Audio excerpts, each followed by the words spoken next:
السلام علیکم ورحمۃ اللہ۔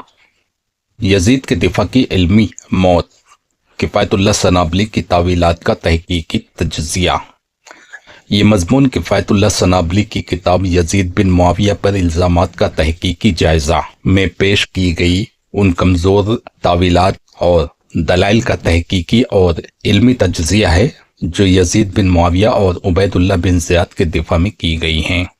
کفایت اللہ سنابلی کے اقتباس میں سنابلی عبید اللہ بن زیاد کے کردار کی تطہیر کی ناکام کوشش کرتا ہے کہ چونکہ اس نے امام حسین کو ابو عبداللہ کہہ کر مخاطب کیا تھا، لہٰذا اس کا طرز خطاب تعظیمی تھا اور وہ گستاخی کا مرتکب نہیں ہوا۔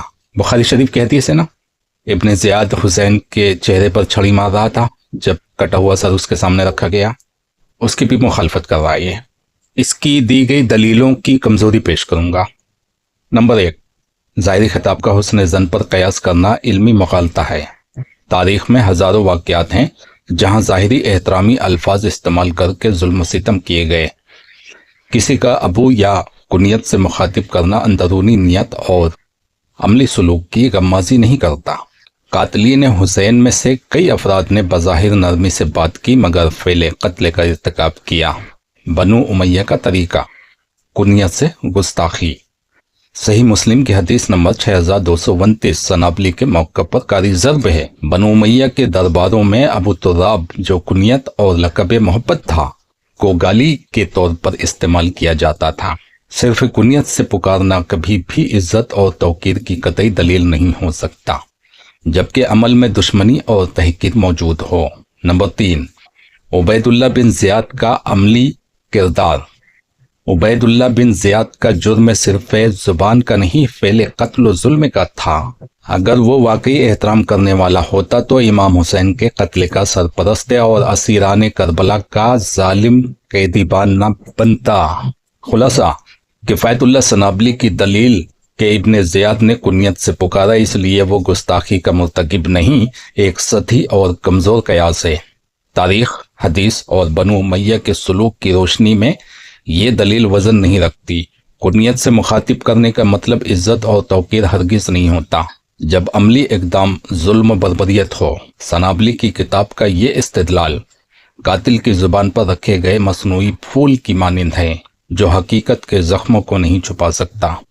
اب ہم کفایت اللہ سنابلی کی کتاب یزید بن معاویہ پر الزامات کا تحقیقی جائزہ میں موجود یزید اور عبید اللہ بن زیاد کے دفاع میں پیش کی گئی اہم کمزور دلائل کا علمی تجزیہ بیان کرتے ہیں۔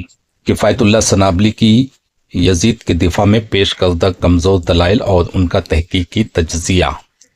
کفایت اللہ کی پیش کردہ دلیل نمبر 1، یزید کا خط حسین کے قتل کا حکم نہیں تھا بلکہ نرمی کی تلقین تھی۔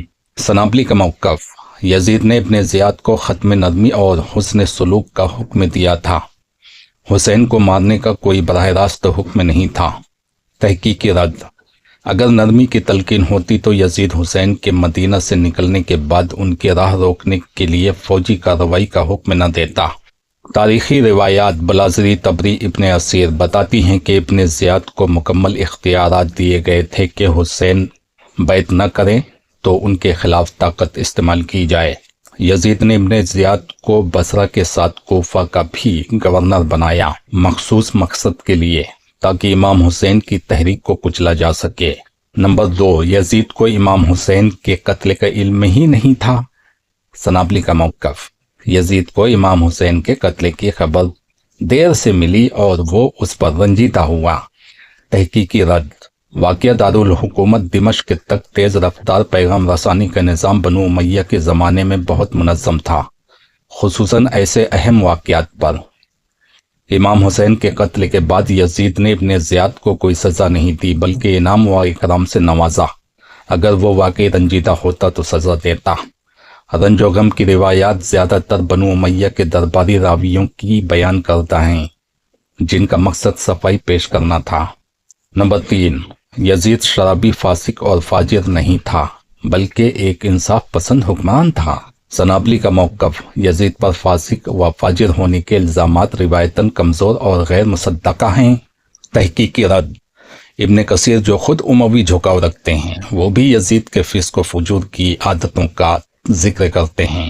اہل مدینہ نے یزید کے کردار کی بنا پر ہی واقعہ حرہ میں بغاوت کی، جس میں یزید کی فوج نے مدینہ کو تاراج کیا۔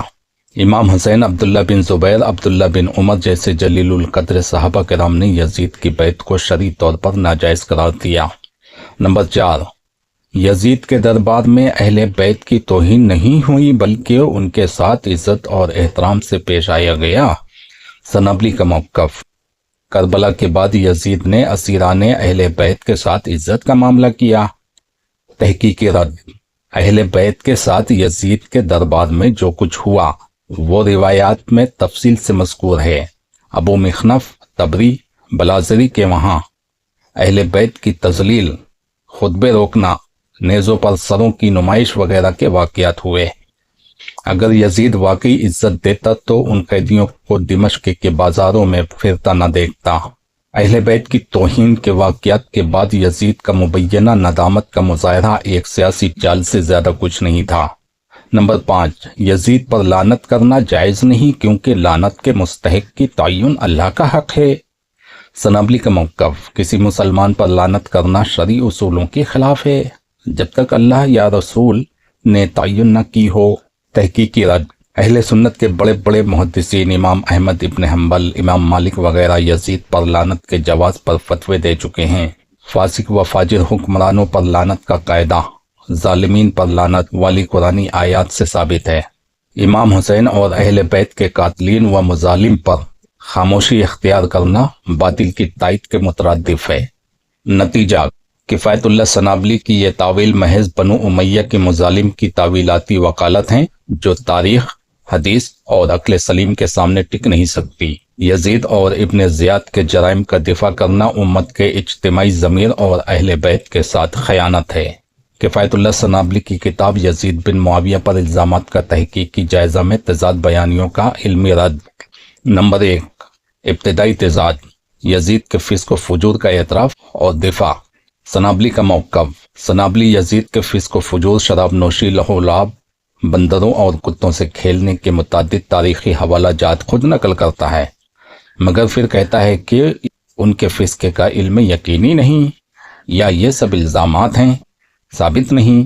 اگر یزید کے فسق کے واقعات تاریخی کتب طبری، ابن کثیر، ابن اسیر میں بار بار روایت کیے گئے ہیں اور خود مصنف انہیں نقل کر رہا ہے تو انکار کرنے کی کوئی گنجائش نہیں۔ کسی شخصیت پر فسق کے اتنے تسلسل سے واقعات منقول ہوں تو وہ محتاط شک کی بجائے ثبوت کے درجے میں شمار ہوتے ہیں۔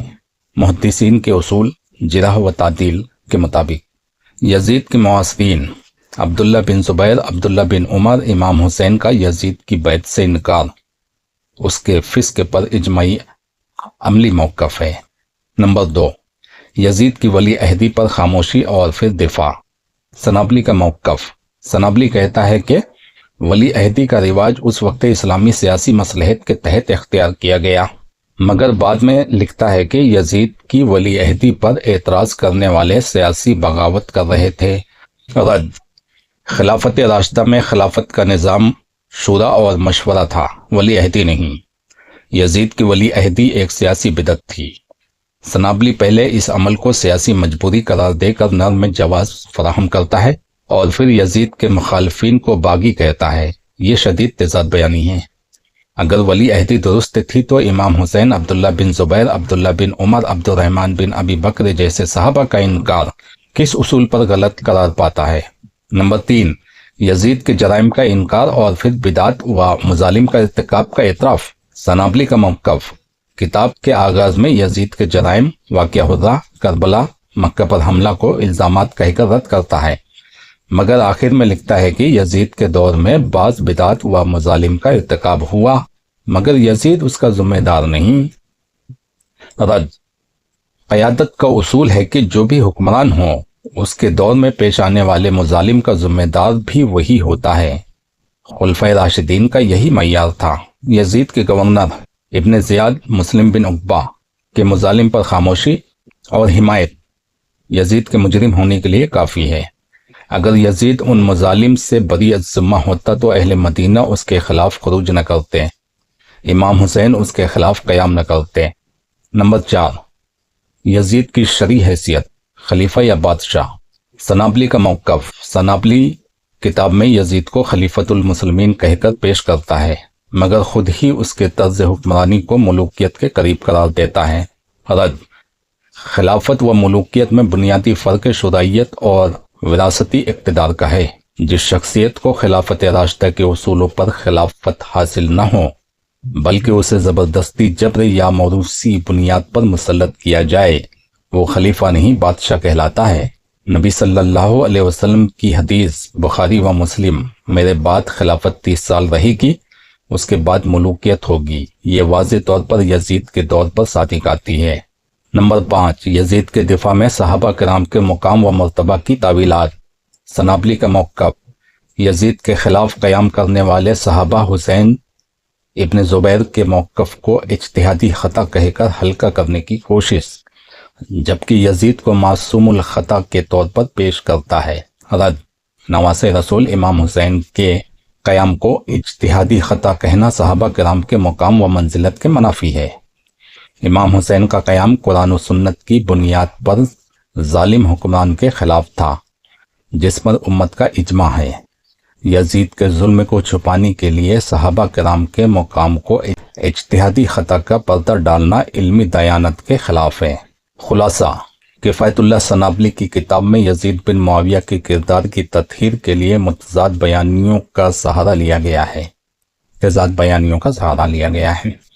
فسق کے واقعات کا اعتراف اور پھر انکار، ولی عہدی کو سیاسی مجبوری کہہ کر دفاع اور پھر مخالفت کرنے والوں کو باغی قرار دینا، جرائم کا انکار اور پھر اعتراف کہ بدعت و مظالم کا ارتکاب ہوا، خلیفہ کہہ کر ملوکیت کا دفاع کرنا، صحابہ کے قیام کو خطا اور یزید کو معذور کہنے کی کوشش، یہ تمام تضادات سنابلی کی علمی غیر جانبداری پر سوالیہ نشان ہیں۔